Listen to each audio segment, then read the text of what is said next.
حضرت عبد المطلب پہلی شخصیت، اور نہیں حضرت ہاشم پر بھی، لیکن عبد المطلب پیغمبر کے دادا، کہ دادا کو ختم کر دو، دادا ہی نہیں ہوگا تو پوتا کہاں سے آئے گا؟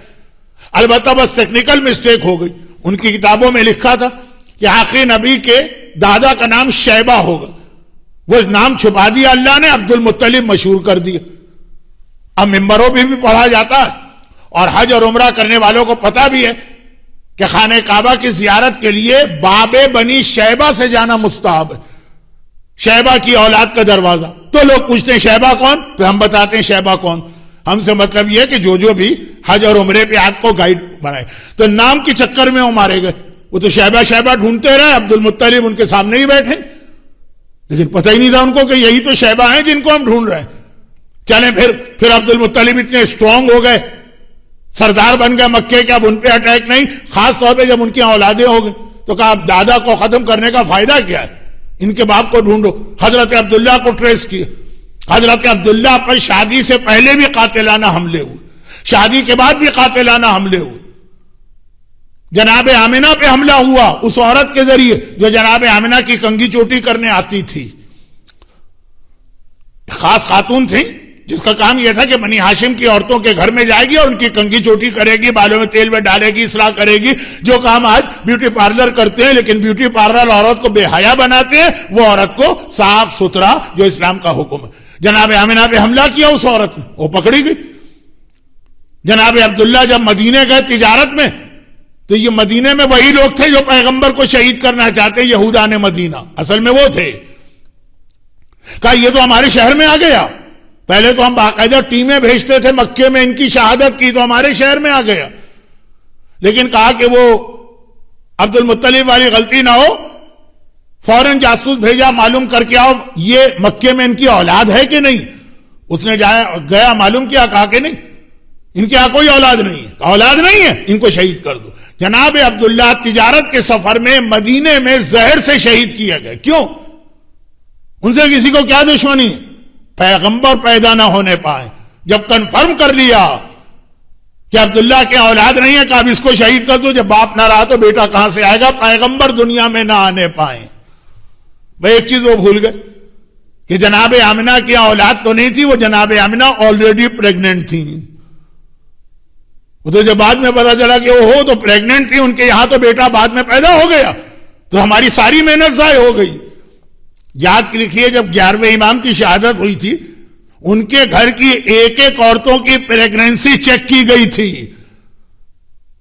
ٹائم ہی نہیں ملتا کہ ساری چیزیں آپ کے سامنے بیان کی جائیں، یہ ساری جو پرانے لوگ غلطیاں کر چکے وہ نہ ہونے پائے۔ اب ان کو پتہ ہی نہیں تھا کہ آمنہ تو آلریڈی پریگننٹ ہے، وہ کہ عبداللہ کو انہوں نے شہید کر دیا، مطمئن ہو گیا اولاد ہے نہیں ان کی، یہ دنیا سے چلے گئے، باپ نہیں رہا تو بیٹا کہاں ہوگا۔ وہ جب پیغمبر پیدا بھی ہوئے، اور چونکہ اب توجہ نہیں دشمن کی، 7 سال کے ہو گئے، تب ان یہودیوں کو اطلاع ملی کہ ارے یہ تو ایک بچہ ہے مکے کے اندر جو بالکل اپنے انداز سے آخری رسول لگ رہا ہے۔ پیغمبر کا ایک انداز ہے، چلتے ہیں تو بادل سایہ کرتے ہیں، سایہ نہیں ہوتا ہے، درخت کے قریب سے جاتے ہیں تو سوکھا درخت سرسبز ہو جاتا ہے، بے پھل کے درخت میں پھل آ جاتا ہے۔ اب یہ خبریں تو آتی ہیں نا، ایک بچہ ہے 6-7 سال کا جو یہ ساری چیزیں دکھا رہا ہے، لوگ تو ویسے ہی حیرت میں کر رہے ہیں۔ جیسے ہم انٹرنیٹ پہ جاتے ہیں، چین میں ایک ایسا بچہ ہو، جاپان میں ایک ایسا بچہ اور کوریا میں ایک ایسا بچہ، لیکن جن کو پتا ہے کہ یہ ایسا بچہ تو یہ آخری رسول والی بات ہو رہی ہے، وہ چونکے۔ یہ کیا ہوا؟ معلومات کی کہا کہ وہ آمنہ پریگننٹ تھی، انہی کا بچہ، یعنی اسی کا جس کو ہم نے زہر دے کے شہید کیا، کہا ہاں اسی کا بچہ۔ اب آئیے مکے میں، کہا اس بچے کو شہید کرنا۔ دیکھیں کہاں سے پیغمبر کی شہادت آخر میں ہوئی، آج 28 صفر کو، لیکن کہاں سے پیغمبر پہ حملے شروع ہو رہے ہیں۔ اب بہت ایک انٹرسٹنگ بات ہے، ٹائم بہت زیادہ گزر گیا، لیکن آپ میری مجلسوں میں تو عادی ہیں کہ 70 اور 75 اور 80 منٹ بھی ہو جاتے ہیں، چھوٹی سی بات لیکن بہت اہم بات، اور وہ یہ کیا وہ آئے مکے میں، پیغمبر کو دیکھا، کتابوں میں ساری نشانیاں لکھی ہیں، ساری نشانیاں پوری اتر رہی ہیں، بچہ وہی لگ رہا، لیکن کہا کہ بالکل فائنل کنفرم کر لو تاکہ ایسا نہ ہو کہ ہم اس بچے کو مار کے پھر مطمئن ہو جائیں، پتہ چلے کہ وہ آخری رسول تو کسی اور گھر میں پل رہے ہیں اور وہ جوان ہو کے ہمارے لیے مسئلہ بنے۔ چنانچہ کنفرم کر لو پیغمبر کو کیسے کنفرم کیا یہ آخری رسول ہے کہ نہیں ہے, سچے رسول ہے کہ نہیں ہے, یہ سردار انبیاء ہے کہ نہیں ہے, کیسے کنفرم کیا؟ ایک طریقہ ہے کہ آگ میں پھینک دیتے, ایک طریقہ ہے کہ ان پہ تلواروں سے حملہ کر دیتے. وہ سارے مشکل تو تھے کیونکہ بنی ہاشم پروٹیکشن دے رہا ہے, لیکن بعض غیر مسلم بھی یہ طریقوں سے اپنے آپ کو بچا سکتے ہیں. انہوں نے ایک عجیب طریقے سے, وہ یہ کہ مکے میں آئے, اب مکے میں جو آتا ہے تو خانہ کعبہ کا طواف کرتا ہے اور پھر دیکھتا ہے کہ بھئی یہ خانہ کعبہ کے ٹرسٹی کون لوگ ہیں, کون انتظام کر رہے ہیں, پھر جا کے ان کی خدمت کرتے ہیں. ایک طریقہ ہے, یہ تو یہاں کا طریقہ ہے کہ الاسر اسلامک سینٹر ہے, شاید کوئی مومن پلٹ کے بھی نہ سوچتا ہو کہ اس میں کوئی ڈونیشن بھی دینا ہے کہ نہیں دینا. عبد المطلب کو ضرورت تھی کسی کے پیسے کی, لیکن لوگ خود آ کے دیتے تھے کہ آپ اتنا اچھا کام کر رہے ہیں. خانہ کعبہ کا احترام تو مکے والے بھی کرتے ہیں. میں واپس آ جاؤں اصل موضوع پر. آئے اور کہا کہ بھائی ہم باہر سے آئے ہیں مدینے سے. وہ تو پتہ چل رہا, بہت اچھا آپ کے انتظامات ہیں, ہم اور تو کچھ نہیں کر سکتے, ایک دعوت آپ کی کرنا چاہتے ہیں اور پورے خاندان کو لے کے آئیے گا. پہلے زمانے میں ویسے بھی اکیلے دعوتیں کھانے کا رواج نہیں تھا, پورا خاندان آتا. ٹھیک ہے آؤں گا, سب کو لاؤں گا. دیکھیں بچے کو لائیے گا. ہاں بچے آئیں گے. اب دعوت کے لیے انہوں نے کیا کہ مکے میں کسی کی ایک مرغی چوری کر لی اور اس سے ایک اسپیشل ڈش بنائی الگ, اور باقی تو بازار سے گوشت خرید کے لائے, جو بھی ہوگا. کھانے کا دسترخوان سجایا گیا, سب کے سامنے ڈشیں رکھی گئی, پیغمبر کے سامنے کچھ نہیں رکھا گیا. اب عبد المطلب کو تو جان ہے رسول اللہ, ابو طالب تو رسول کو دیکھ کے جیتے. کہا ان کے لیے, کہا نہیں آپ ان کا اتنا احترام کرتے, ہم نے ان کے لیے ایک اسپیشل ڈش پکوائی ہے. دیکھیں ڈشیں مکس اپ نہ ہونے پائیں, اس لیے انہوں نے وہ الگ ہی کیا. غلام سے کہا وہ لے کر آؤ جو اس کے لیے اسپیشل ڈش ہے. وہ اسپیشل ڈش لائی گئی, وہ مرغی پکی ہوئی. اب عام لوگ جو ہے نا وہ تو واقعہ سنتے ہیں, لیڈیز پوچھتی ہے مولانا اس کی ریسیپی بھی ہے کتابوں میں کہ کیسے پکائی گئی تھی. بھائی وہ تو نہیں ہے, وہ صرف اتنی سی بات ہے کہ پیغمبر کے سامنے رکھی گئی اور کہا یہ آپ کے لیے. اب عبد المطلب کھانا نہیں کھاتے تھے جب تک پہلے رسول نہ کھائیں. ابو طالب دسترخوان پہ ہاتھ نہیں بڑھاتے تھے جب تک پہلے رسول نہ کھائیں. میرے عبداللہ کا یتیم ہے یہ. تو اب یہ دونوں بزرگ دائیں بائیں بیٹھے ہیں رسول کے, اور یہ ہاتھ روک کے بیٹھے. پہلے یہ ہمارا بھتیجا شروع کرے, میرا پوتا شروع کرے.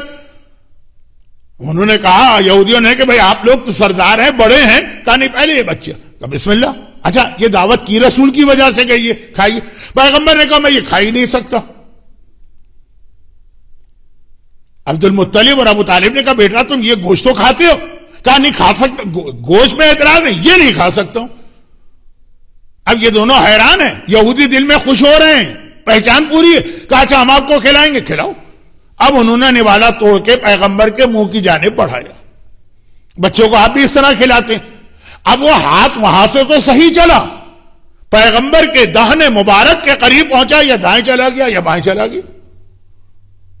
یہاں سے تو صحیح گیا تھا, دیکھا ہوگا نا اناڑی تیر انداز, یہاں سے تیر تو صحیح نکلا, ٹارگٹ کے قریب جا کے کبھی دائیں چلا گیا کبھی بائیں. سب حیران, یہودی خوش ہو رہے ہیں, وہ خوش ہو رہے ہیں. یہ پہلی نشانی پوری ہو گئی کہ جو آخری رسول ہوگا وہ حرام لقمہ اس کے پیٹ میں نہیں جائے گا. یہ چوری کی مرغی تھی. کہا اچھا شاید یہ آپ کو پسند نہیں آ رہا, اس کی بو ایسی ہوگی, شاید پکا ایسے تیل میں ہوگا. ہم نے دوسری بھی ڈش پکوائی ہے. مکے میں ایک بہت مشہور عورت تھی زبیدہ, نام سنا ہوگا آپ نے. زبیدہ مشہور تھی, اس کا جو کام ہی وہی تھا جو مائکروسافٹ کے بل گیٹس نے ایک اسکیم پیش کی. وہ مرغیاں پالتی تھی اور اس کے بعد پھر ان کے انڈے بیچتی تھی اور چوزوں کو بیچتی تھی اور اس طرح گزارا کرتی تھی. سنا پاکستان کے کسی لیڈر نے بھی کہا, لیکن خیر میری بات تو صرف یہ ہے کہ اس کے گھر سے ایک مرغی یہ لے کے آئے تھے, دل میں نیت کر کے کہ چوری نہیں کر رہے, وہ ہے نہیں اس وقت, جب آئے گا تو جو وہ قیمت مانگے گی دے دیں گے. $5 کی ہے لیکن وہ 50 بھی مانگے گی تو دے دیں, لیکن بغیر اجازت لائے. ہو سکتا ہے وہ کہتی کہ مجھے بیچنا ہی نہیں. تو یہ ہو گیا مشکوک غذا, شک والی. وہاں بھی وہی ہوا, پیغمبر کے لیے وہ الگ سے پکوائی تھی, وہ آئی, وہ بھی نوالا گیا ہی نہیں منہ میں, ادھر سے ادھر, ادھر سے ادھر, ادھر سے ادھر.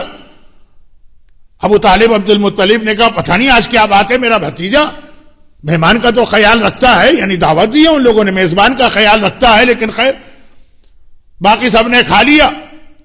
ادھر یہودی خوش، کنفرم 100% کنفرم سچا رسول، نہ حرام غذا کھاتا ہے نہ ہی مشکوک غذا کھاتا. یہ پیغمبر کی پہچان. حضرت موسیٰ فرعون کے دربار میں پل رہے ہیں، جناب آسیہ نے ان کو پالا. فرعون کی داڑھی میں آپ کو پتہ ہے موتی تھی. ایک بار اس نے ان کو آسیہ کو خوش کرنے کے لیے، کہا جاتا ہے نا کہ شادی شدہ عورت کو خوش کرنا ہے تو اس کے بچوں کی زیادہ پیچھے لوگوں ذرا دیکھ بھال کرو. آسیہ سے محبت بہت کرتا تھا فرعون. کیا کوئی مومن اپنی بیوی سے محبت کرے گا جو فرعون کرتا تھا؟ لے کے بچے کو گود میں لیے. حضرت موسیٰ نے اس کی داڑھی پہ ہاتھ رکھ دی، کھینچے بال. فرعون غصے میں آ گیا. آسیہ نے کہا بچوں کا تو طریقہ ہی یہی ہے. کہا نہیں. اچھا وہ اپنے آپ کو اللہ کہہ رہا ہے اور باقاعدہ خدائی کا دعویٰ کر رہا ہے تو اتنا بے وقوف نہیں ہے. کہا میں پہچانتا ہوں بچے کا ہاتھ کیسا ہوتا ہے، دشمن کا ہاتھ کیسا ہوتا. یہ دشمن کا ہاتھ لگ رہا ہے، یہ بچے کا ہاتھ نہیں لگ رہا جس طرح داڑھی کھینچی. کہا اچھا امتحان لے لو. آگ منگوائی گئی کوئلے، جلتے ہوئے کوئلے. کہا کہ بچہ ہے تو اس کو بھی اٹھا لے گا، اور اگر سمجھدار ہے نہیں اٹھائے گا. موسیٰ کا دل نہیں چاہ رہا ہاتھ بڑھانے کا. خدا نے کہا اٹھا لو کوئلہ، منہ میں رکھ لو، تمہاری جان بچ جائے. تو جان، نبی کی جان خطرے میں ہے تو آگ کھانے کا حکم آ گیا. موسیٰ نے منہ میں رکھا. پھر برادران اہل سنت کیا روایت ہے، اس کے نتیجے میں ان کی زبان جل گئی اور بولنے میں ذرا سی ان کو لکنت ہو گئی. چنانچہ جب خدا نے ان سے کہا جا کے تبلیغ کرو تو کہا وَحْلُلْ عُقْدَةً مِّن لِسَانِي، خداوند میری زبان میں تو گرے ہیں، میرے ساتھ میرے بھائی ہارون کو بھیج، ہوا افصح منی، وہ بہترین تقریر کرتا. ہمارے ہاں تو یہ ہے کہ روایت کہ ایسا کچھ تو نہیں ہوا تھا، لیکن منہ میں آگ رکھی تھی، کوئلے رکھے تھے. نبی کی جان خطرے میں ہے، کہا آگ کھا لو. وہاں رسول کی جان خطرے میں جو موسیٰ سے افضل ہے، کہا کہ لیکن حرام مت کھاؤ. یہ حرام جو تم کھا رہے ہو، یہ کہیں کے برگر، کہیں کا پیزا، کہیں کسی نان مسلم کے ہاتھ کا. یہ چھوٹی سے بڑی بات پہ آ رہا ہوں، بس آخر میں آ رہا ہوں، بہت باتیں رہ گئی. کہا کہ یہ آگ سے زیادہ خطرناک ہے. نبی کی جان خطرے میں تو آگ کھلائی جا سکتی ہے، لیکن نبی کی جان خطرے میں تب بھی مال حرام نہیں کھلایا جا سکتا. یہاں مومنین کرام، حتیٰ یہ کہ بعض مراجع کے پاس تو جس میں آغا سیستانی بہت سخت ہیں، حکومت سے غلط بیانی کر کے کوئی بھی بینیفٹ لینا، انشورنس کمپنی سے غلط بیانی کر کے کوئی بھی بینیفٹ لینا، یہ سب اسی میں آتا ہے حرام میں. کہا تم آگ کھا لو وہ بہتر ہے. اور حرام تو حرام مشکوک کے لیے بھی کہا کہ پیغمبر نہیں، نبی کے جسم میں نہیں جائے.